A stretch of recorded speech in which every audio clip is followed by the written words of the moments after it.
แล้วเอาโมเมนต์ตูหัดก่อนเดี๋ยวไม่อยากกำหนดนะหญิงชายเท่าไหร่เอาหญิงชายได้ไหมเนี่ยเอาเปรียบกันโอ้ดิไม่บังแล้วบังเนี่ยบุหินเนี่ยนี่บังได้หรอเดี๋ยวว้ามาเป็นสัมภาระนี่เดี๋ยวดูนับดูก่อนเอา15 คนแต่ว่าเอาคนละครึ่งเด้อชาย7หญิง8อย่าไปคัดเลือกขนาดนั้นอย่าไปเอาเลยสิเอานับดูอย่าไปคัดเลือกขนาดนั้นเอาตัวเตี้ยมาอยู่ข้างหน้านะครับตัวเตี้ยอยู่ข้างหน้าขยับกันหรอกน้ำมูเท่านี่แล้วผู้ชายผู้สองเขามีอยู่ทุกคนรู้ผู้สองแต่คนมาพูดหน่อยผู้ชายผู้ชาย4 คนนึง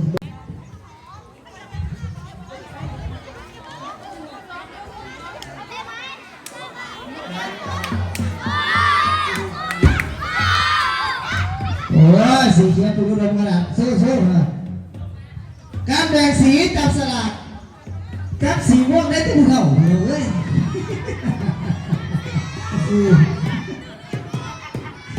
สีเขียวมีแต่ม่วงหมดเลยเขาให้กันได้จับสลากเลย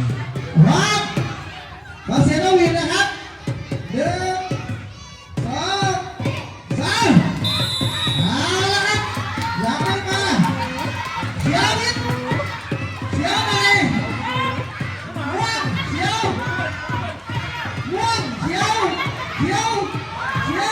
ผิดมองแล้วไปเขียว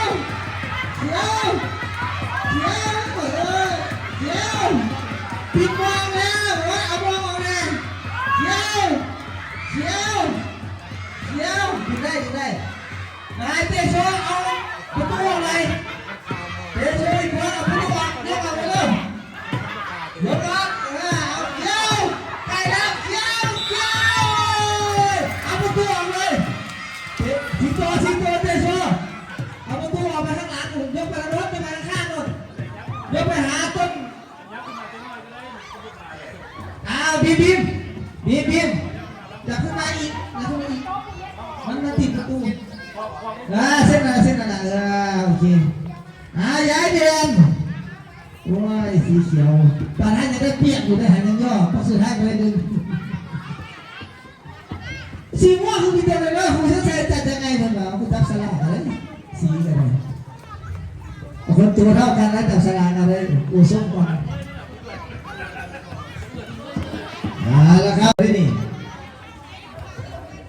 แต่นับคนเลยแม่ยังมานับคนมาได้เลยว่าแม่สีเขียวเกินหมดดินับแม่คุณน้อยนับลงไม่สีเขียวเกินบ่พอดีนะแต่เดี๋ยวไปสีเขียวอะไรก็มุ่งอยู่จัดกรรมการเหยียบเส้นไหนตัวหันบินไปอยู่หลังปุ่มนะครับให้อยู่หลังปุ่มหลังฟางนะครับเพราะว่าเอาฟางไปกินโอเคนะครับเหยียบไว้เลยเหยียบไว้พร้อมหรือยังพร้อมแล้วดนตรีก็มาขึ้นนี้แต่คนไปเชียร์1 2ตัวน้องวินนะครับ2 เสียงน้องวินเดี๋ยวฟ้าเดินได้น้องวินจะมาเป่า1 2 3เ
มีเรียนอะไรของขึ้น